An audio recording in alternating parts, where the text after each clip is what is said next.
Anchored at Harbor Park, episode 1, we're back. How can we be back if this is the first episode? We'll get into that. Jason Ewell, Dave Yandel, Corian and Dave. If you don't know us, come into the gym and meet us. What's up, everyone? Most of you know us. We're going to start with some icebreakers. We start with you, Corian. If you had to be an animal, any animal in the world, what would it be? I already know, white Siberian tiger. Oh, that's very specific. It's my favorite. They're just very powerful, beautiful creatures. Lonesome, hanging out in the woods. Dave? A white Siberian tiger? No, I'm just kidding. I'd be an eagle. Okay. You stole mine. Uh-oh. I was going to go with the lion, king of the jungle. Ooh. But eagle is like the freedom. Yep. It's the freedom, the symbol of freedom. I'm a tiger and I will eat you. That too. All right, so Anchor. We used to do this back in the day. We were just taking short videos. We're changing the show up a little bit. So the point of this show now is, so you guys being our members or whoever's watching this, spend 24 hours in a day. Everyone does. You come to the gym for an hour, maybe 2 hours, so that's roughly about 4 to 8% of your day. That leaves 23 to 22 hours outside of the gym. The point of this show is to help you guys improve the 22 or 23 hours outside of the gym. I think you all do a great job when you're in here. You know what you're doing. Our coaches are here to help you. The point of the show is to help you with the rest. So that's going to be nutrition, sleep, mindset, recovery, all that good stuff. Lots of stuff in that 22, 23 hours that you can be doing. Yeah. There's a lot of time to mess up. I'm pretty guilty of that a lot. But I think that's what makes the show. A lot of people ask those questions. What should I be eating? Mm-hmm. How much should I be sleeping?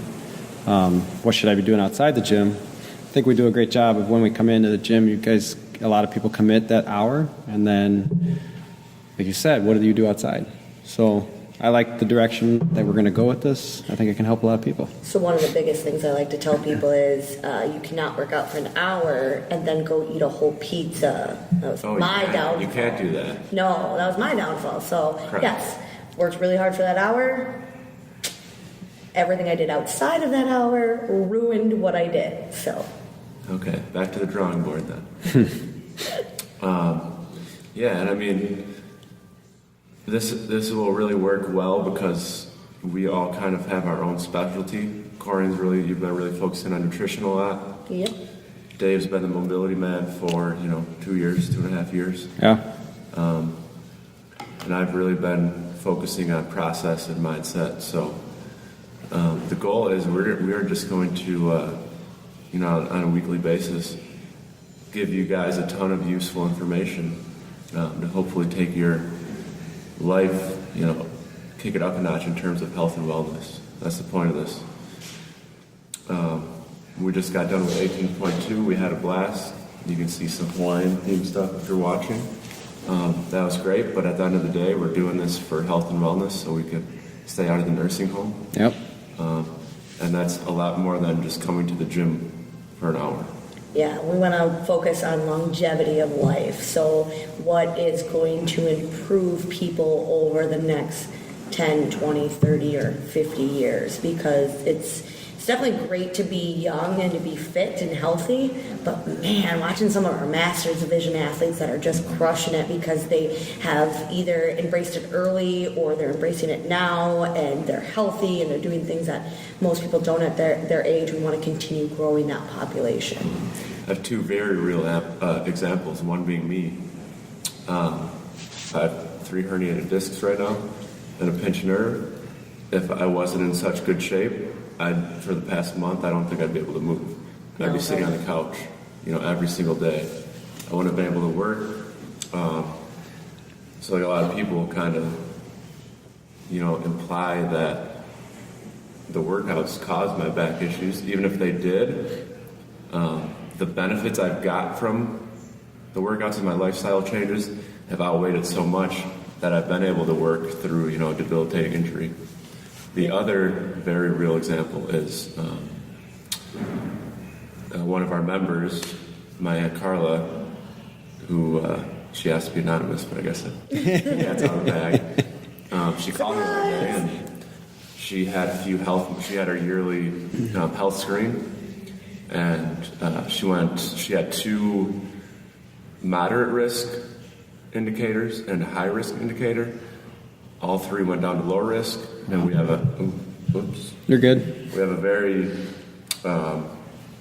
big family history of heart disease, chronic disease. So, for her, that's incredibly significant. She's 58 years old. So, Wow. And here's the deal: she's not coming in every day. She comes in 2 times, maybe 3 times a week. But that plus all the stuff she's done outside of the gym, Right. is what caused the improvement in her health.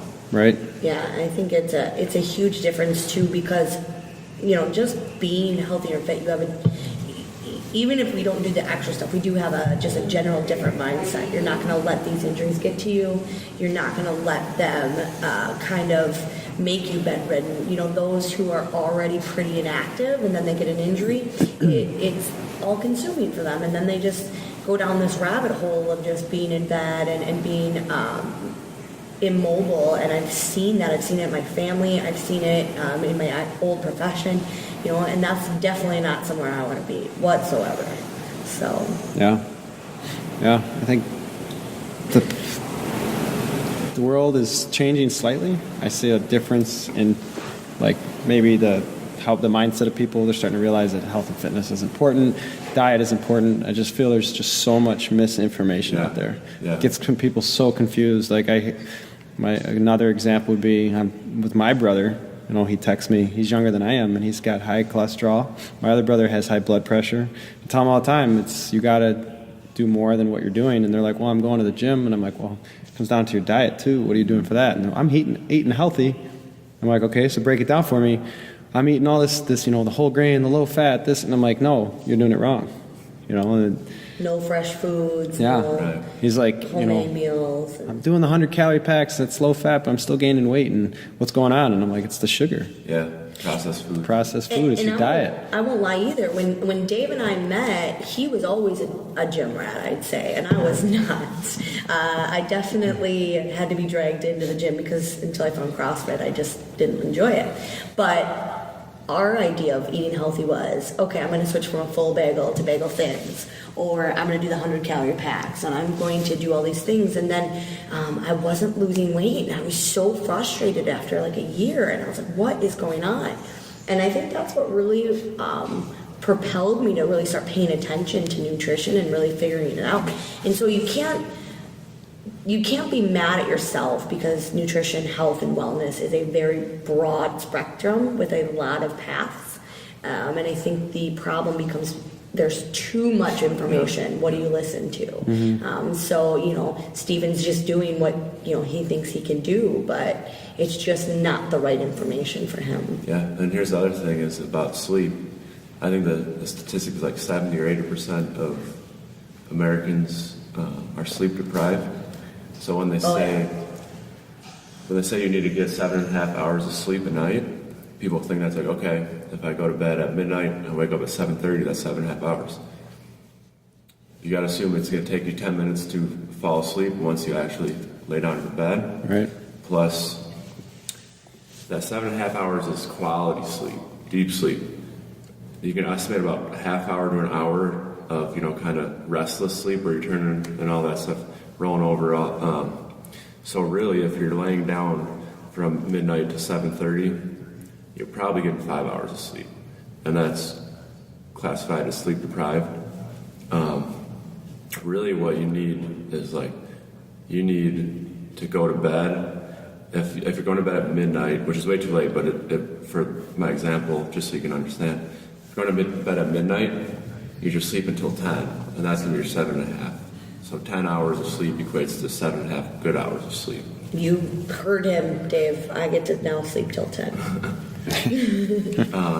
Or in my case, I'm going to bed at 9. That's Yeah, I think with sleep, consistency is important. That's probably my biggest. I don't think we're terrible at it, but that's one aspect that I could really up my game. It's just being more consistent. Being more consistent with my sleep.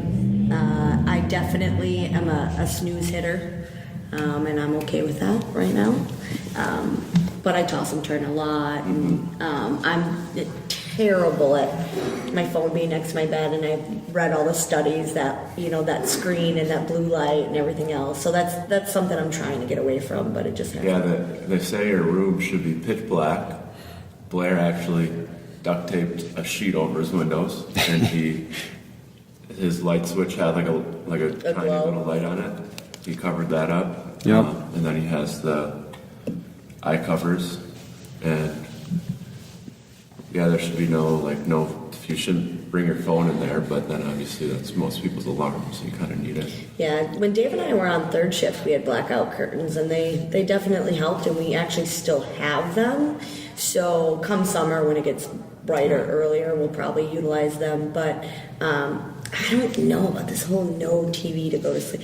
I can't listen to my own thoughts. Otherwise, I'll sit there forever. I need something to block them out. For me personally, maybe we could probably switch to, like those calming noises or, something. I know, he keeps putting them on my phone, and I'm like, what is this? It's nuts because if you go on the app, they have active war zones for people with PTSD. Oh, I could see that. Yeah. Yeah.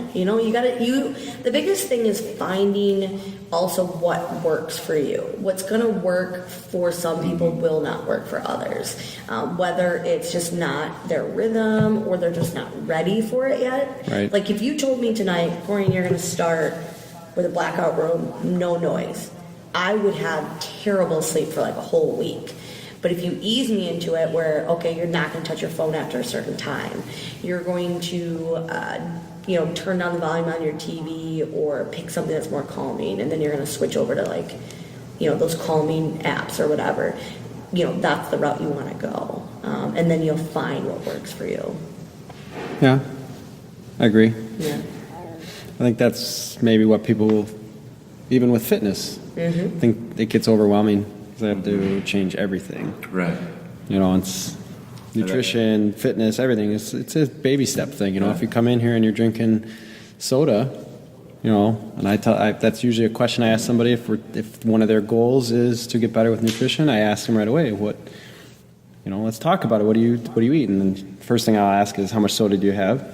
And if it's usually a moderate amount, I'm like, all right, well, we got to cut that out, but you can't just go right away. You're going to have sugar deprivation right away, headaches, and going nuts in your head. So I was like, so if you're having 8 cans a day, first week, we're not changing anything. Week 2, I want you to go down to 7, then 6. And and I would tell them, if we can just get you off of sugar, the processed sugar, refined sugar mainly, which soda has a lot in, then you'll be doing yourself I think you'll be on the right path there. No, for sure. Yeah, it really and does. then everything else comes from those. Okay, I made that a habit. Now I'm off the sugar. Now maybe we'll tackle the next goal. Maybe it's sleep. Maybe it's that. Yeah, absolutely. Yeah. I think that's episode 1. Yeah, you think so?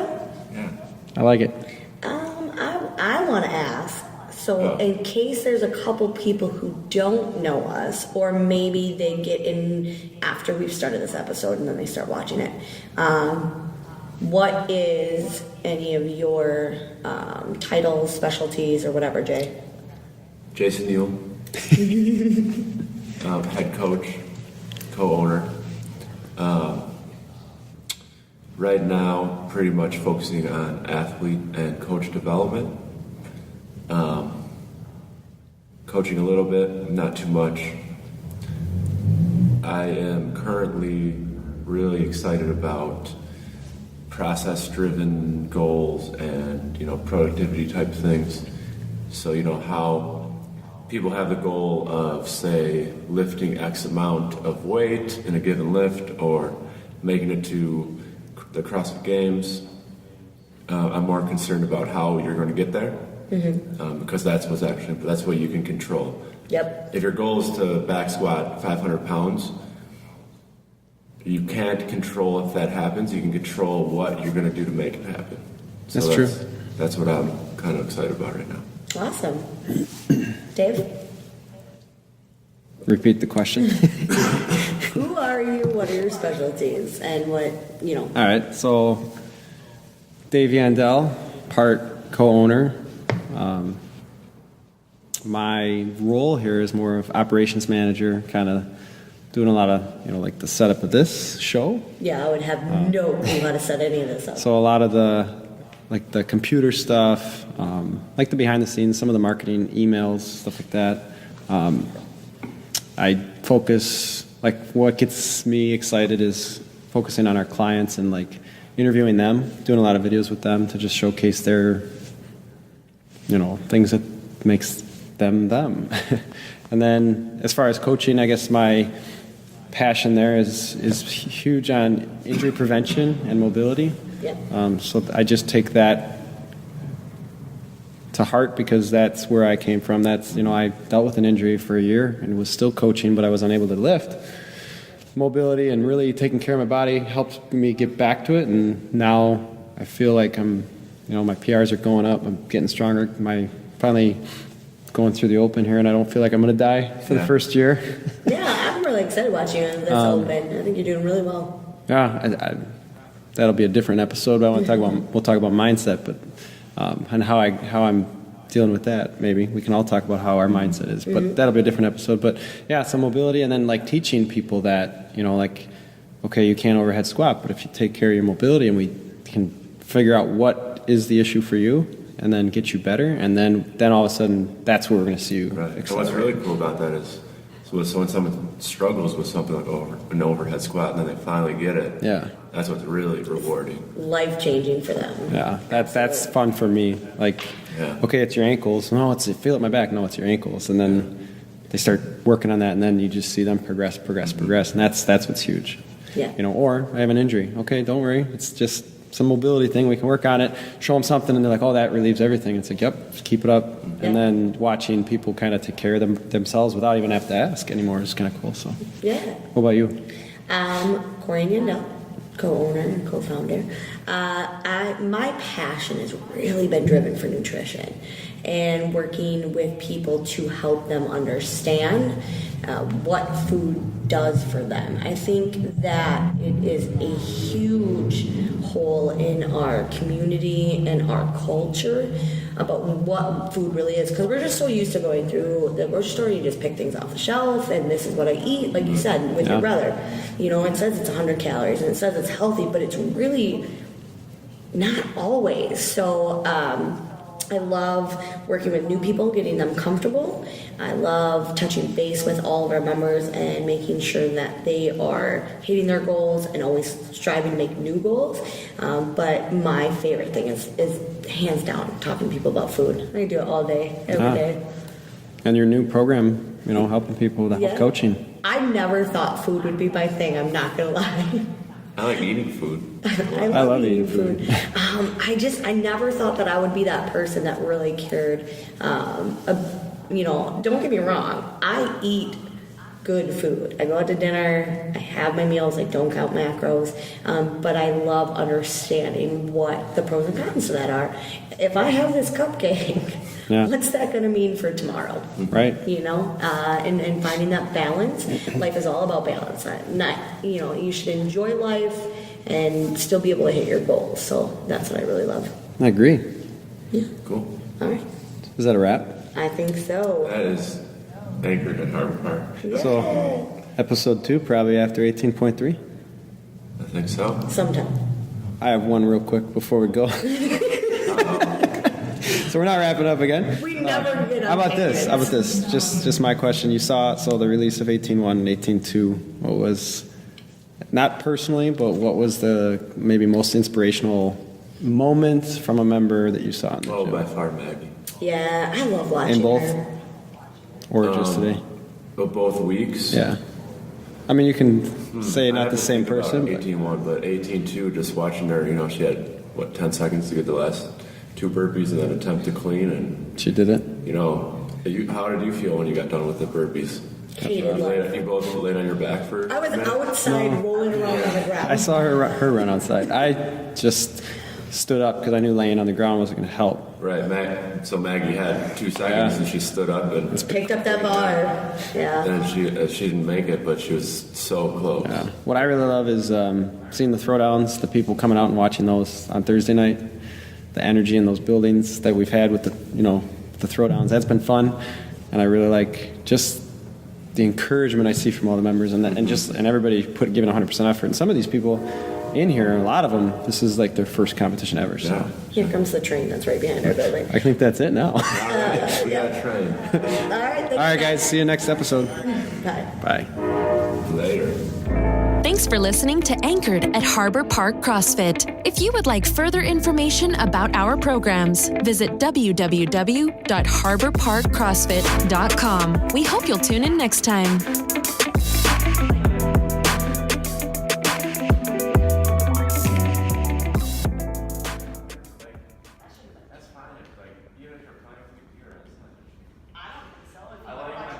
I didn't want to turn it off. Right. No, I like when people actually do things.